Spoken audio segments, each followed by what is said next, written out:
One of the fundamental capabilities of the AgilePoint NX platform is its ability to manage work processes.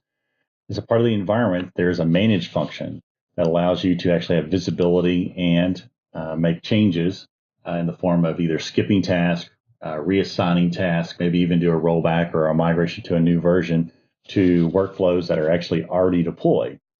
You access that through the Runtime Management menu. In this case, I'm going to select my Customer Survey Demo application, and I'm going to look for any tasks that are running and suspended. Click on Search. And I currently have 3 processes that have been started, and they're at a status where they are waiting for the next step to be completed.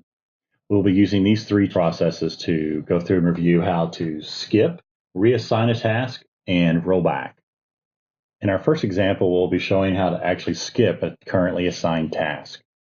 I'm going to expand our business process that's running right here. We're going to look at the current process monitor.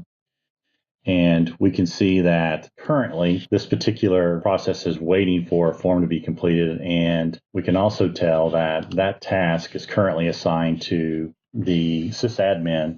And what I'm going to do is actually skip that particular workflow and actually send the data on to its next step. So we're going to click on Change Flow, scroll down. I'm going to go ahead and click on my query contact, which is going to skip this assigned manual form right here.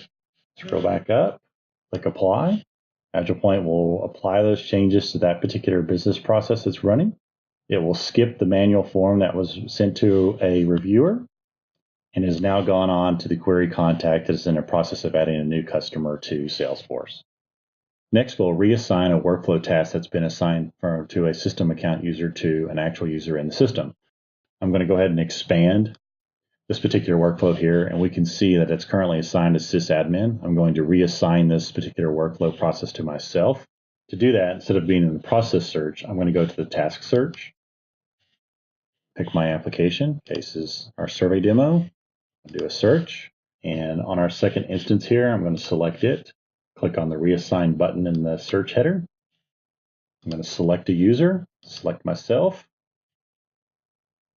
click on reassign task. Now we can see that that task has been reassigned to myself. If I go to my work center, in the My Task, I can now see the review form is here for me to complete. I can open and complete this task. The next administrator function that we'll demonstrate is the ability to actually change the data associated with their workflow that's running, and at the same time migrate it to another user. So I'm going to expand our first task here, and it's currently assigned to sysadmin. I'm going to go ahead and pause this workflow. I'm going to go to our data, go to our form variables, and at the moment, our Salesforce account ID that's been set is 0. So what I'm going to do is I'm going to click on that variable. I'm going to change it to a 1 and hit update. And now that has actually changed the value that's stored within the instance of this process that's running. I'm going to go back to our general information, and I'm going to resume this workflow process.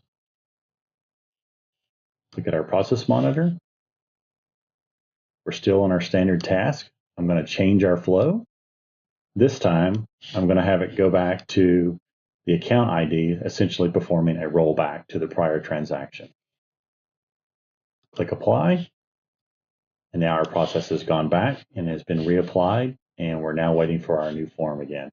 In this case, we can go back, scroll back up, go to our survey instance, go to general information, and we can see that the process initiator was myself and that it is running.